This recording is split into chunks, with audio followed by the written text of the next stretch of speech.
Yan, shining afternoon sa lahat. We're going to talk about algebraic or review of algebraic properties. Now, wala lang. Question, bakit kailangan pa nating reviewin yung algebraic properties? Bakit kailangan may algebra? Geometry yung subject natin. Kung natatandaan ninyo yung sinabi ko last time, yung quote, that geometry is algebra in pictures and algebra is geometry in words. Geometry and algebra goes hand in hand. And also, nasa proving na tayo. So, sinabi ko sa inyo, para makapag-prove tayo, kailangan natin ng mga postulates, kailangan natin ng mga definitions, kailangan natin ng mga theorems. And also, kailangan din natin ng algebraic properties. Bakit?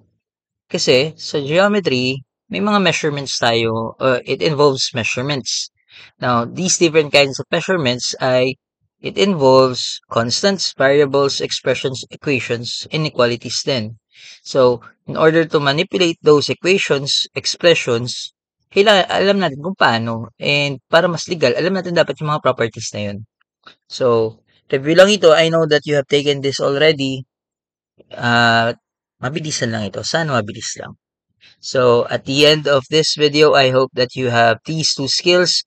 First is to use the properties to solve equations and recognize those properties or those algebraic properties used in solving equations. So, mag-solve gamit yung mga properties tapos doon sa mga na-solve na equations, alam nyo kung anong properties ang ginamit para ma-solve yung mga equations na yun. So, first is real numbers. Again, this is just a review kaya mabilisan lang. The first is commutative property. Pag sinabing commutative property, ang una kong naisip dito ay commute. Pag nagko-commute kayo sa jeep, pag iba yung pwesto ninyo, pareho pa rin ba yung bayad ninyo? Yes, kahit nasa unahan kayo or nasa tabi ng driver or nandito sa bandang likuran, pareho pa rin ang magiging bayad ninyo. The same concept with commutative property. It says here that the order of the addends for addition or the factors for multiplication doesn't affect the sum or the product. As you can see, kahit magkaiba yung order ng 6 at saka 9, pag inad mo sila, pareho pa rin 15 yung lalabas. The same with multiplication, kahit magkabalik na rin yan, yung 6 at saka 9, 54 pa rin yung lalabas. Commutative property, order. Okay? Next is associative property. When we talk about associative property, we're talking about the groupings. The groupings does not affect the sum or the product. So, for example, you have 6 plus 9, or the quantity 6 plus 9 plus 3 is the same as 6 plus the quantity 9 plus 3. And ganun din sa multiplication. So, association, grouping, commutative property, order. Next is distributive property. I know you've used this already over multiplication or over addition and subtraction. If you're going to multiply something, for example, 3 times the quantity 6 plus 9, you're going to distribute 6 or multiply mo yung 3 sa 6, yung 3 sa 9. Just like this one. 3 times 6 plus 3 plus 9. 3 times 9 rather. Don't forget yung plus, katulad nitong plus na to. Kasi nga, pag nakalimutan niyo yan, magkakabali na kayo. Now, in the next example, ganun pa rin. Didistribute yung 6 kay 3x at saka kay 2. Now, if you're going to use distributive property, kailangan sa lahat ng terms na sa loob ng grouping symbol nyo, i-multiply yan. Now, wala nakalagay dito kasi supposed to be this one, you're going to do this in the class. Kaya wala nakalagay dito, pero do this by yourself na lang. Identity property, pag sinabing identity, kung ano yun, kung ano yung number na yun, ayun pa rin yung kalalabasan.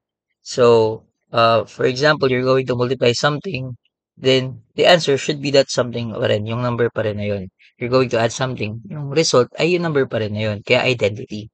Now, for multiplication, the identity element is 1. Or in other terms, if you're going, any number multiplied by 1 is the number itself. Again, yung sagot lagi yung the number na sinimulan natin. Now, the identity element for multiplication is 1 and for addition naman, the identity element is 0. Or sa ibang sabi, any number added to 0 is the number itself. 2 plus 0 is 2, negative 2 plus 0 is negative 2, negative 6 plus 0 is negative 6. So, identity, kung ano yung nauna, ayun pa rin yung katapusan. Commutative, yung order. Associative, yung grouping symbol. Distributive, distribute. Identity, kung ano yung nauna ay yung katapusan. Inverse property, again, we have two. One for multiplication and one for addition. For multiplication, meron tayong tinatawag na multiplicative inverse.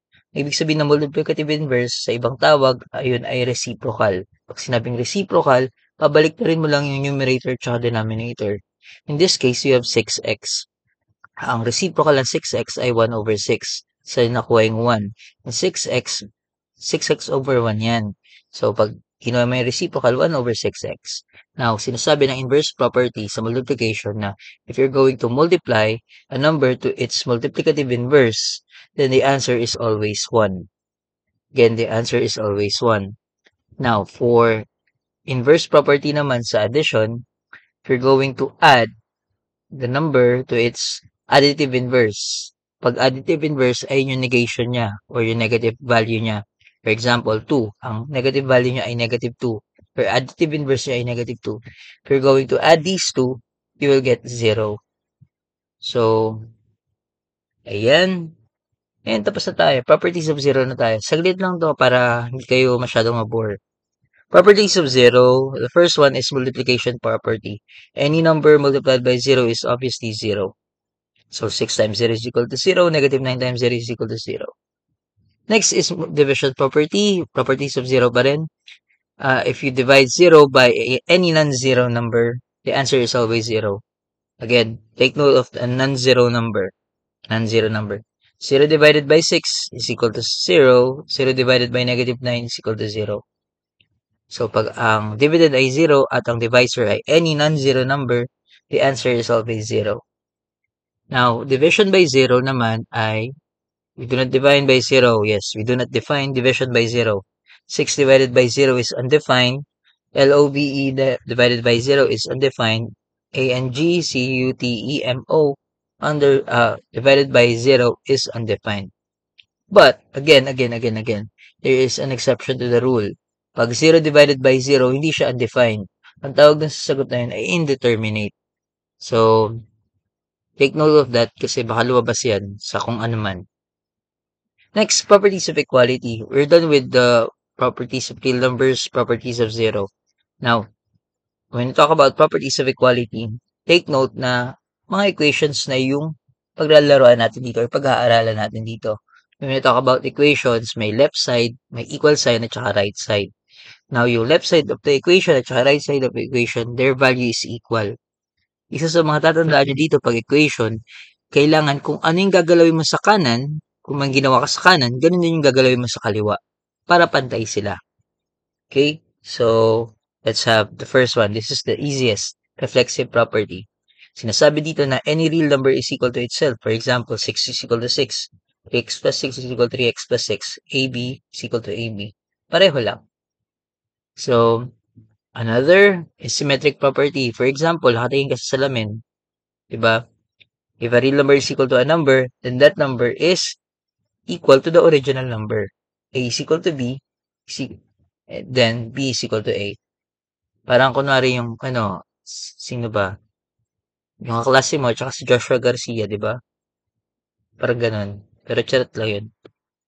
Transitive property. Dito makakakita kayo ng tatlong lines. Kadalasan tatlong lines. So, yes, tatlong lines lang talaga. The first two are the first two premise and the third one is the conclusion. For example, if A is equal to B and B is equal to C, then we can conclude that A is equal to C. Yan. So, yan yung clue ninyo pag transitive property.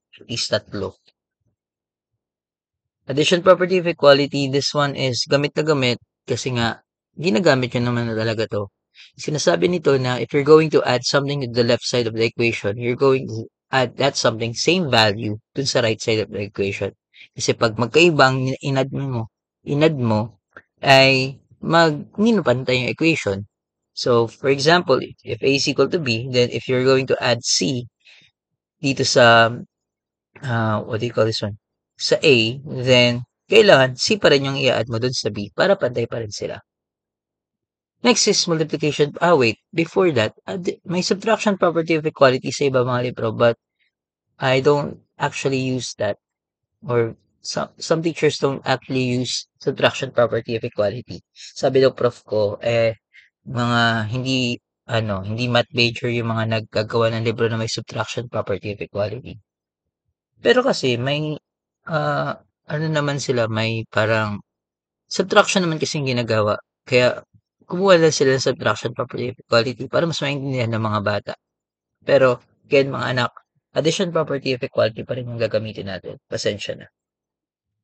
Then we have the multiplication property of equality. Now, the same thing with addition property of equality. If you're going to multiply something kay A dun sa left side, ganun din, parehong-parehong amount, then yung i-multiply mo sa right side. So, if you're going to multiply C kay A, then ganun din ang i-add mo kay B, or multiply rather. Yan na, mamadali na kasi ako. Okay, next is substitution principle. Ito para sa laro. Pag kunwari magsa-substitute kayo ng player, kailangan player din yung ipapalit nyo dun sa player. Hindi pwede yung coach, hindi pwede yung referee, hindi pwede yung audience. So, if A is equal to B, ibig sabihin, sa lahat ng value ng A dyan, pwede mong ipalit yung B. Kaya, ayan. Mukha siyang transitive property, pero kung titignan mo, titignan ninyo, hindi naman siya transitive property. Pero substitution principle or substitution property sa ibang mga libro. Yan na, tapos na tayo. Hindi, joke lang. Isa pa. Properties of inequality. Dito naman, hindi siya equation, pero inequality. Kaiba ng equality sa equation, halos pareho lang, pero yung gitna, hindi equal sign sa inequality, rather, greater than or less than. Sa medyo advanced or sa regular math, makakita pa kayo ng greater than or equal to, less than or equal to. But, in geometry, dito lang tayo sa basic, wala akong ibibigay na ganyan. So, trichotomy property. Bakit wala akong bibigay na ganun? Kasi, kailangan sumunod tayo dito sa trichotomy property. When you talk about trichotomy property, sa ibang mga libro, law of trichotomy, sa ibang mga libro, trichotomy principle, sinasabi nito, for any two real numbers, isa lang dapat na mag-exist or isang condition lang ang mag-exist at a time. For example, yung dalawang numbers na yun ay pwedeng equal, A is equal to B, pwedeng mas malaki si A kay B, or mas maliit si A kay B. Hindi pwedeng mag-exist yung dalawang, kailangan isa lang condition ang mag-exist at a time. So, yung greater than or equal to ay hindi natin gagamitin dito sa geometry. So, transitive property, the same with equality, transitive property of equality. Sa inequality, ganun din. May dalawang premise din, then another conclusion. For example, si Nayon ay mas maganda kay Momo at si Momo ay mas maganda kay Sana. Ibig sabihin, si Nayon ay mas maganda kay Sana. If A is greater than B and B is greater than C, then we can say that A is greater than C. Ganun yan pag less than. So, self-explanatory, API. Wow. Addition property of inequality. In inequality, pareho rin siya sa APE. If you're going to add something on the left side of the inequality, the same something should be, or the same value should be added to the right side of the inequality. If you're going to add C dun kay A, kailangan mag-add ka rin ng C kay B dun sa kabilang side ng inequality. Yan, self-explanatory. Multiplication property, inequality, positive. Bakit? May positive kasi may negative mamaya. Ay na yung last. Now, if you're going to add or multiply a negative number dun sa left side ng inequality or positive number dun sa left side ng inequality, kasi dapat the same value na positive number ang i-multiply mo dun sa right side. So, if A is less than B and C is greater than 0, this one means na positive si C. Then, AC is less than BC. So, parehong i-multiply sa C. Para pantay pa rin sila. Last but not the least for this video, multiplication property of inequality. Now, if you're going to multiply a negative number to the left side of the inequality, ganun pa rin ang gagawin mo dun sa right side ng inequality. So, for example, if you're going to multiply C and C is negative kay A, ganun din ang gagawin mo kay B. C pa rin. But, there is a very big but. Ang mangyayari, yung inequality symbol na less than, sa final answer, pag minultiply mo na yung negative, babaliktad siya. Magiging greater na siya. And that will be all. Now, I will send to you your activity for this. Same activity katulad nung eto mga to. I will give you this later and you're going to write it on your notebook. So I think that will be all. Thank you for listening and I hope to see you again on Monday.